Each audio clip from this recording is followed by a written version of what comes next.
Nagkalabasan na ng tunay na nararamdaman ang mga sangkot sa third-party issue, sina Catherine Bernardo, Andrea Brillantes, at sa gitna nito ang aktor na si Daniel Padilla.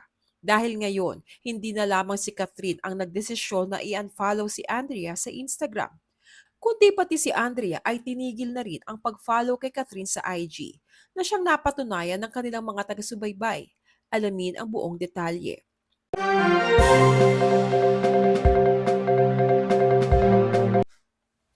Sunod-sunod ang pagpapahiwatig ni na Catherine, Daniel at Andrea na totoong may gusot na namamagitan sa kanilang tatlo nang mapatunayan ng matatalas na mata ng netizens na sunod-sunod sila sa pag-unfollow sa isa't isa sa IG. Matatandaang nitong November 17 ay napansing in-unfollow na ni Catherine Bernardo si Andrea Brillantes sa Instagram. Samantalang bago kumalat ang breakup rumors ay na-screenshot pa ng netizens ang mga patunay na nakafollow silang tatlo sa isa't isa.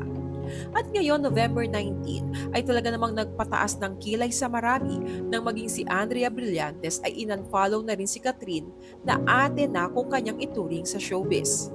Pagdating kay Daniel Padilla, mapapansin na pina-follow pa ng aktor si Andrea habang in-unfollow na rin siya ng young actress.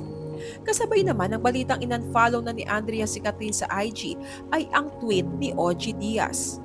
So, nag-unfollow na din pala si Bagets kay ate. Kaloka, ano na ba nangyayari?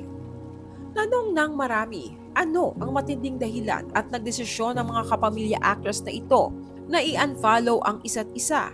Gaano katindi ang alitan nila para tuluyang tuldukan ang kanilang social media relationship? Bakit walang nagde-deny ni isa sa kanila sa isyong hiwalay na ang Kathniel at si Andrea Brillantes ang third party?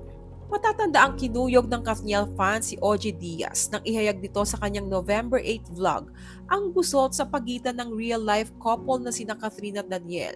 Sangkot si Andrea na siya umanong dahilan ng tampuhan ng dalawa.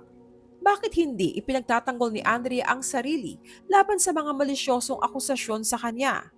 Bilang isang kilalang maginoo, bakit hindi ipinagtatanggol ni Daniel si Andrea para linisin ang pangalan ng batang ito na iniuugnay sa kanya? Ito ang mga tanong ng fans na matagal nang naghihintay ng kasagutan mula sa Kathniel at kay Andrea na hindi ibinibigay sa kanila. Sa ngayon ay patuloy ang pagdepensa ng Kathniel fans sa kanilang mga idolo at sinasabing pawang paninira lamang ang hiwalayan issue tulad noong mga nakaraang panahon. Habang may mga netizens naman ang naniniwala na matagal nang hiwalay ang Katniel at hindi lang magawang aminin sa publiko bilang serbisyo sa mga fans na maligaya sa paniniwalang masaya pa rin silang nagsasama.